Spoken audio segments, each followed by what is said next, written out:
Hey guys, welcome to my channel. আমি মনোজ। এখন আমরা কথা বলবো যে স্টার সিনেপ্লেক্সের নোংরামি নিয়ে। মেগাস্টার শাকিব খানের ওপরে রীতিমতো নোংরামি চলছে, নোংরামি। শুধুমাত্র শাকিব খানের সাথেই কিন্তু এই নোংরামিটা চলছে।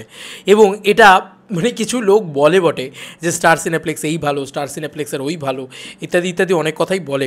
কিন্তু আলটিমেটলি তুমি দেখো, এটা তো আবারও প্রমাণিত যে এটা একটা নোংরামি চলছে। কেন নোংরামি চলছে পরিষ্কারভাবে বোঝা যাচ্ছে। আজকে অভিনেতারা, বিভিন্ন অভিনেতারা তারাও কিন্তু এই কথাটা বলছেন। আমি পৌশালীদের ভিডিও দেখলাম, সেখান থেকে জানতে পারলাম জাহিদ ইসলাম উনি বাংলা চলচ্চিত্র জগতের একজন মানে যথেষ্ট ভালো অভিনেতা, এবং উনি বরবাদেও কাজ করেছেন, জঙ্গলিতেও কাজ করেছেন। কিন্তু দেখো, এই যে অন্যায়, এইটাকে তো কখনো সাপোর্ট করা যায় না, তাই না? এই মানে কী করে সাপোর্ট করবে একটা মানুষ? ওনার অফিসিয়াল পেজ থেকে উনি পোস্ট করেন, লিখেছেন যে দর্শক বরবাদের টিকিট না পেয়ে ফিরে আসছে, অথচ স্টার সিনেপ্লেক্স শো কমাচ্ছে। কারণ কি? ভালো লাগছে যে শিল্পীরাও মুখ খুলছে। মানে গুণীমানী একজন গায়ক, তিনি জাহিদ আকবর, তিনিও কিন্তু মুখ খুলেছেন এবং তিনি রীতিমতো ধুয়ে দিয়েছেন স্টার সিনেপ্লেক্সকে, এবং অলরেডি বলেছেন যে তারা কী রকম অন্যায় করছে বরবাদের সঙ্গে। মানে শিল্পীরা সোচ্চার হচ্ছে, প্রতিবাদ করছে। এই জিনিসটা দরকার।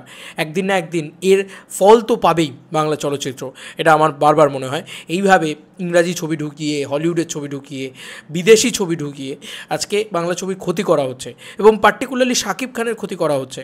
আগের বছর ঈদেও তাই করা হয়েছিল। ছি ছি ছি ছি ছি ছি, কী নোংরা ব্যাপার স্যাপার। এবং এটা পার্টিকুলারলি এই স্টার সিনেপ্লেক্সই করে। এটা কী নোংরা ব্যাপার আমি পড়ছি, শোনো। স্টার সিনেপ্লেক্স কোনোদিনই বাংলা ছবির পক্ষে ছিল না। সবসময় তারা নিজেদেরই দিকই বেশি দেখেছে, সবাই তাই দেখে। তবে ঢাকায় বাংলা সিনেমা নিয়ে কী কারণে যেন ঈদের সময় এই রাজনীতি করেন। কী কারণে জানো এই ঈদের সময় রাজনীতি করেন? সেটা আগেও দেখেছি। শাকিব খান অভিনীত প্রিয়তমা সিনেমার মুক্তির সময়, মানে আগের অনেক 2 বছর আগে আর কি, গত বছর ঈদে সিনেমা রাজকুমার, দোয়েলের দেশ, ওমর, কাজল, রেখাসহ যে ছবিগুলো মুক্তি পেয়েছিল, তার মধ্যে একটা সিনেমাকে জোর করে বেশি শো দিয়ে হিট বানানোর চেষ্টা করেও ব্যর্থ হয়েছেন। কিছু বললে তারা মুখস্থ কথা বলেন, যে ছবি বেশি ব্যবসা করছে সেইটাই আমরা বেশি চালাচ্ছি আর কি, এই বক্তব্যটা রাখেন। আমি এখানে একটা কথা বলতে চাই, তারা নিজেদের জালে নিজেরা ফেঁসে গেছে। কারণ আজকে বরবাদ সবথেকে বেশি চলছে, কিন্তু তারা বরবাদের শো কমিয়ে দিচ্ছে। এবং এটা নিয়ে শাহরিন আক্তার সুমিত, তিনিও কিন্তু রীতিমতো সোচ্চার হয়েছেন বলা যেতে পারে। আচ্ছা, তারপরে আমরা এইগুলো বানানো মিথ্যা কথা, এটাই লিখেছেন জাহিদ আকবর। তিনি লিখেছেন যে এগুলো বানানো মিথ্যা কথা।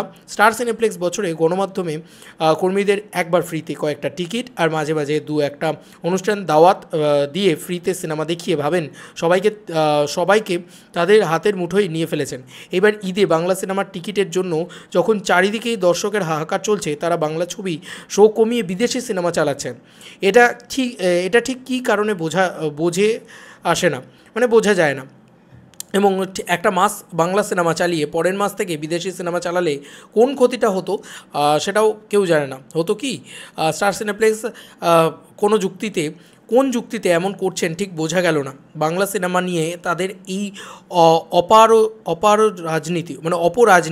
অপরাজনীতি বন্ধ হওয়া প্রয়োজন। আর কি হবে, হচ্ছে তো, মানে আর অপরাজনীতি চলেই যাচ্ছে, মানে আর কিছু বলার নেই সিরিয়াসলি। মানে এত নোংরামি, মানে আমি তো আরও যত দেখছি তত ব্যাপারটা খুলছে, তত মনে হচ্ছে ছি ছি ছি ছি ছি ছি, কী নোংরা, মানে এতটা বাজে ব্যাপার সত্যি ভাবা যায় না। মানে এটা খুবই খারাপ যে স্টার সিনেপ্লেক্স এরকম নোংরামি করছে শাকিব খানের সাথে।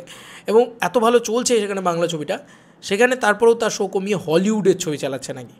আরে ভাই, বাংলাদেশে থাকে অথচ বাইরের ছবি চালায়। অদ্ভুত একটা জায়গা রে ভাই। যে ছবি তোমাকে ব্যবসা দিচ্ছে, সর্ববৃহৎ কথা হচ্ছে, যে ছবি তোমাকে ব্যবসা দিচ্ছে সেটা তুমি চালাও না, জোর করে এটা করে, মানে বাংলা ছবির ক্ষতির জন্যে, এবং বিশেষ করে শাকিব খানের ক্ষতির জন্যে। এত পরিষ্কার বোঝা যাচ্ছে এখন। তোমাদেরকে আর কি মতামত জানিও কমেন্ট সেকশনে। চলো বন্ধুরা, নতুন কোনো ভিডিওতে দেখা হবে। বাই।